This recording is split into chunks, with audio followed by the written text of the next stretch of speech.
Indian Independence Bill is passed on 4th of July 1947, and by 1947, 11th of July, the NTC of Kohima informed the NNC, the Naga National Council, that the Prime Minister of India has agreed to the 10 years agreement or the Upper Hyderabad agreement made with the Nagas by the then Governor of Assam.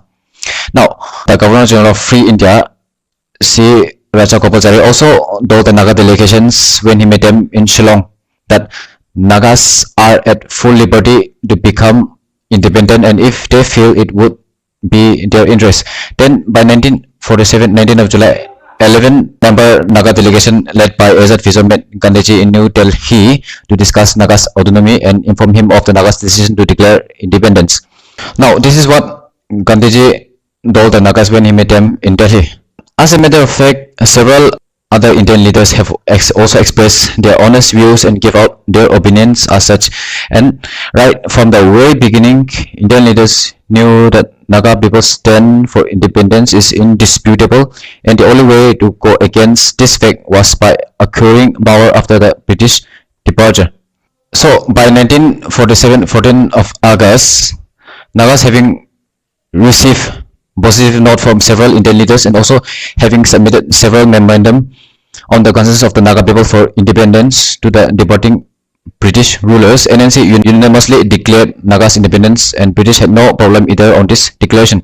This declaration was also communicated to the United Nations, the Government of India, and Commonwealth relation officers on the very same day.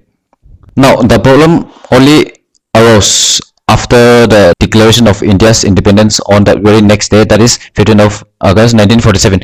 In a matter of a day, India's attitude towards Naga people completely changed, and India, having suffered for nearly 200 years under the British rule, India leaders disgracefully stepped on the same shoes of the British and thus began claiming independent Naga Hills, independent Naga people as part of India without any legal grounds. And as a matter of fact, there is no agreement that handed Nagas to the Indians or Burma. There is not a single agreement, so this is one fact to be considered. Then by 1948, 4th of January, Burma attains independence from British after nearly 150 years under the British rule. Now, by 1948, 30th of January, Gandhiji is assassinated. Naga people had deep admiration for Gandhiji for his love and respect towards Naga people, and most importantly for his statement of July 1947, in which he said Nagas have every right to be independent. But this pleasing statement died along with him when he was assassinated on 30 Jan by his own fellow Indian, a Hindu extremist. Then by 1948, 19th of July, Azad Fizo is arrested at Calcutta and detained in the presidency jail for 5 months. Then by 8th of November, 3 Naga delegation met Government of India representative in Shillong to ascertain the position of or the validity of the 10 years agreement or the 9-point agreement or the Upper Hyderabad agreement. And very surprisingly, Government of India officially repudiated the 10 years agreement within just 1.5 years. And later, Upper Hyderabad, the then signatory of the agreement representing the Government of India, he himself warned the Nagas and told the Nagas that if Nagas refused to join the Indian Union, India would use force. Earlier, before 15th of August 1947, Indians and Nagas were interacting as two separate entities under British. But right after British departure, India started acting as if Naga Hills was under India for the last billion years.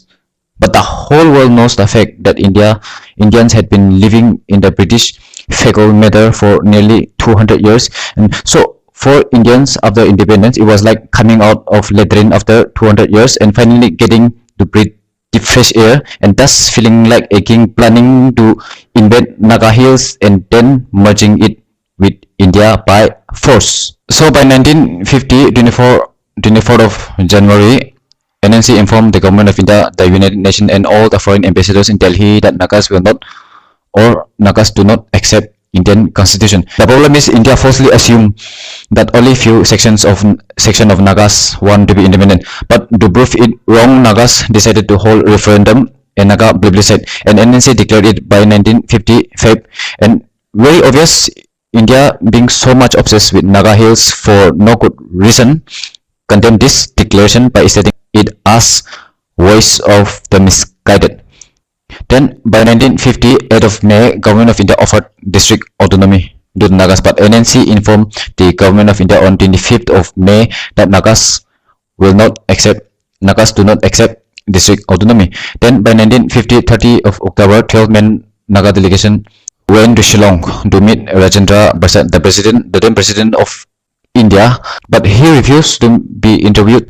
So a memorandum was submitted through Bishnu Ram, the then Chief Minister of Assam.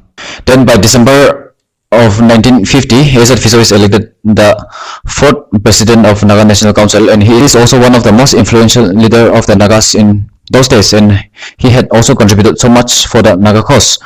Now, by 1951, 1st of January, A.Z. Fiso writes to Indian president discussing about Naga's independence, and also inform the Indian president about the Naga plebiscite to be held by May. Then by 1951, 29 of March, subsequently, Naga National Council writes another letter to Indian leaders inviting them to send Government of India representative to witness the Nagas voluntary plebiscite to be held on 16th of May. So as planned, by 16th of May 1951, Naga National Council successfully conducts the Naga plebiscite, and the ultimate result was obvious because from the very beginning itself, Nagas never wanted to be a part of India, and this was proved to the world once again through this plebiscite, in which 99.99% Nagas voted for independence, and no Nagas wished to join the Indian Union whatsoever. Now, many Indian leaders were of course suspicious of NNC, Naga National Council, exaggerating the result of the plebiscite, but later the chief of Indian Intelligence Bureau, he himself rectified it, and he said, I got 99.99% Nagas voted for independence and none wished to join the Indian Union. Now, despite all these facts, Government of India went on to disrespect and dishonor the very truth, and for Indians, tribals were not humans or equal to them, and tribals' opinion didn't bother them at all. This was the actual problem of all the problem.